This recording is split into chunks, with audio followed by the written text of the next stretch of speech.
আজকে থেকে সেই কান আমার প্রয়োজন নাই। যখন আপনি আপনার নবীকে আপনার দরবারে নিয়ে গেছেন, এরপর থেকে সেই কান আমার দরকার নাই। রাসূলের প্রতি আশিক হইয়া আব্দুল্লাহ ইবনে যায়েদ ইবনে আব্দুর রাব্বি রাদিয়াল্লাহু দোয়া করতেছেন, মাওলা যে চোখ দ্বারা সকালবেলায় আপনার নবীর আমি দেখতাম, যে চক্ষু দ্বারা সবার আগে আমি আপনার রাসূলকে দেখতাম, আজকে আপনার রাসূলকে আপনি আপনার দরবারে নিয়ে গেছেন, এমন চক্ষু আর দরকার নাই। যে চোখ দ্বারা আল্লাহর রাসূলকে দেখা যাইবে না, আর দেখতে পাইবো না দুনিয়াতে, এমন চক্ষুর আর প্রয়োজন নাই।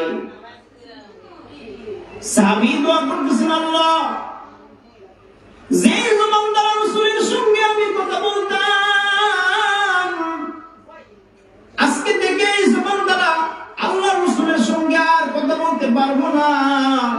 আয় আল্লাহ, এমন জবানের আমার কোনো দরকার নাই। আমার বাক শক্তি আপনি কেড়ে নেন, আমার শ্রবণ শক্তি কেড়ে নেন, আমার চোখের আলোর শক্তি আপনি কেড়ে নেন, আমার জবানের শক্তি আপনি কেড়ে নেন। সাহাবী আবেগ লইয়া দরদ হইয়া রাসূলের ইশকে মহব্বত ভালোবাসে দোয়াগুলি করছেন। আল্লাহর নবী সাহাবী کرام মুস্তাজিবুদ দাওয়াত ছিলেন, সবচেয়ে বড় ওলি ছিলেন, সবচেয়ে আল্লাহ তাআলার সঙ্গে বড় সম্পর্ক ভালো ছিল। সাহাবী আল্লাহর রাসূলের মহব্বত ভালোবাসে দোয়া করছেন। বলা হয়েছে সঙ্গে সঙ্গে খেজুর বাগানে কাজরত অবস্থায় সাহাবী আব্দুল্লাহ ইবনে যায়েদ ইবনে আব্দুর রাব্বি চোখের আলো আল্লাহ তাআলা নিয়ে গেছেন, জবানের শক্তি আল্লাহ তাআলা নিয়ে গেছেন, কানের শক্তি আল্লাহ তাআলা নিয়ে গেছেন। তাহলে যারাই দিন গ্রহণের আগে, ইসলাম গ্রহণের আগে, এলমিদিন অর্জনের আগে আল্লাহ রাসূলকে কষ্ট দিছে, রাসূলকে পাগল বলছে, গালি দিছে, মুসলমানদের উপর নির্যাতন করছে, নিপীড়ন করছে, জুলুম অত্যাচার করছে, মুসলমানদেরকে দেশ থেকে কি করছে, বের করে দিছে, এই সমস্ত মানুষগুলো যখন আবার দ্বীন ইসলাম গ্রহণ করলো, তারা দ্বীনের জন্য, আল্লাহর জন্য, ইসলামের জন্য, আল্লাহ রাসূলের জন্য এতই কুরবানি করছেন। বলা হয়েছে নিজের জন্মভূমি ত্যাগ করে ভিন্ন দেশে কি করছেন, পাড়ি জমায়া দিয়েছেন। রাসূলের প্রতি সাহাবায়ে কেরামরা এতই মহব্বত ছিল, ইলমি দ্বীন অর্জন করার কারণে সাহাবী রাসূলের প্রতি এমন আশিক ছিলেন। মসজিদে নববীতে একদিন আল্লাহ রাসূল বসে আছেন, মসজিদে নববীতে আল্লাহ রাসূল একদিন বসে আছেন। এমন সময় নবীজির ছোট্ট সাহাবী তালহা ইবনে বুরা রাদিয়াল্লাহু আনহু আল্লাহ নবী সাল্লাল্লাহু আলাইহি ওয়াসাল্লামের মোহরে নবুয়তে চুমু খাইতেছেন, রাসূলের পিঠ মুবারকে চুমু খাইতেছেন, আল্লাহ রাসূলের মাথার চুলগুলো আঁচড়াইতেছেন। তালহা ইবনে বুরা রাদিয়াল্লাহু আনহু সে আল্লাহ রাসূলকে বলতেছেন, ও আল্লাহর নবী, আমি আপনারে সবচেয়ে বেশি মহব্বত করি, সবচেয়ে বেশি ভালোবাসি। ও আল্লাহর নবী, আমি আপনারে সবচেয়ে বেশি মহব্বত করি। এই দুনিয়ার মধ্যে আমার নিকট আপনি সবচেয়ে বেশি মহব্বতের পাত্র। আল্লাহর নবী সরকারে দো আলম সাল্লাল্লাহু আলাইহি ওয়াসাল্লাম সাহাবী তালহা ইবনে বুরাকে পরীক্ষা শুরু করলেন। এই তালহা,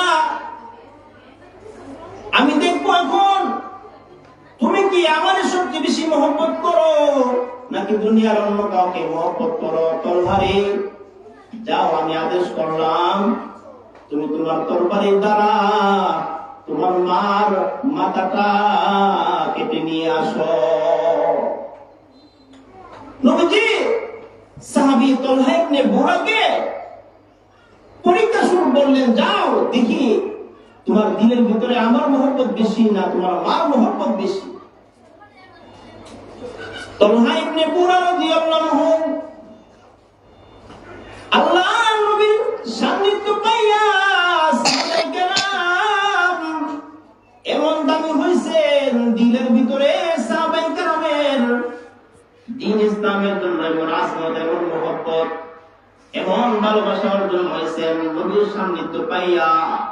সাহাবায়ে কেরামের কলবে শুধু আল্লাহ এবং তার রাসূলের মহব্বত জমা ছিল। এই জন্য সাহাবায়ে কেরাম রাসূলের ডাকে যুদ্ধের ময়দানে যাইয়া, জিহাদের ময়দানে যাইয়া শাহাদাত বরণ করেছেন, রক্ত ঝরাইছেন, ধন সম্পদ বিসর্জন দিয়া দিয়েছেন। তালহা ইবনে বুরা রাদিয়াল্লাহু নবীজির জবান থেকে কথাটা শ্রবণ করা মাত্রই কবর থেকে তরবারিটা বের করে ওনার মার মাথা কাটার জন্য বাড়ির দিকে দৌড় আরম্ভ করলো। আল্লাহর নবী সাল্লাল্লাহু আলাইহি ওয়াসাল্লাম নবীজি বলতেছেন, নারী সত্যি সত্যি তালহাজি তার মার মাথা কাটার জন্য বাড়ির দিকে রওনা দিয়ে দিয়েছে। নবীজি পিছনে দৌড়াইতেছেন আর বলতেছেন, এ তালহা, তোমার মার মাথা আর কাটতে হবে না, পরীক্ষা হয়ে গেছে রে। তুমি যে আমার বেশি দুনিয়ার মধ্যে সবচেয়ে বেশি মহব্বত করো তা প্রকাশ হয়ে গেছে, প্রমাণ হয়ে গেছে। তালহা, তোমার মার মাথা আর কাটতে হবে না। আমি রাসূল বুঝতে পারলাম এই দুনিয়ার মধ্যে আমি রাসূলকে তুমি বেশি মহব্বত করো। আল্লাহর রাসূলের সাহাবায়ে কেরামরা রাসূলের কাছ থেকে দ্বীন ইসলাম শিখছেন, ইলমে দ্বীন অর্জন করছেন, যার ফলে দ্বীনের ভিতরে শুধু কি আল্লাহর মহব্বত, দ্বীনের ভিতরে শুধু রাসূলের মহব্বত, দ্বীনের ভিতরে শুধু দ্বীনের মহব্বত। নবী সাল্লাল্লাহু আলাইহি ওয়াসাল্লাম তালহা ইবনে বুরাকে বিদায় দিলেন।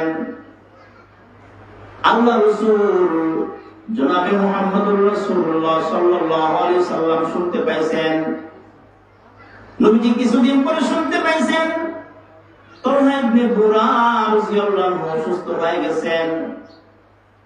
তালহা ইবনে বুরা রাদিয়াল্লাহু আনহু বাড়ি ছিল কুবা এলাকায়। আল্লাহর নবী জনাবে মুহাম্মদুর রাসূলুল্লাহ সাল্লাল্লাহু আলাইহি ওয়াসাল্লাম তার আশিক সাহাবীকে দেখার জন্য মদিনার কুবা এলাকায় চলে আসলেন। নবীজি তালহা ইবনে বুরার বাড়িতে চলে আসলেন। তালহা ইবনে বুরাকে দেখার পরে আল্লাহ রাসূল সাল্লাল্লাহু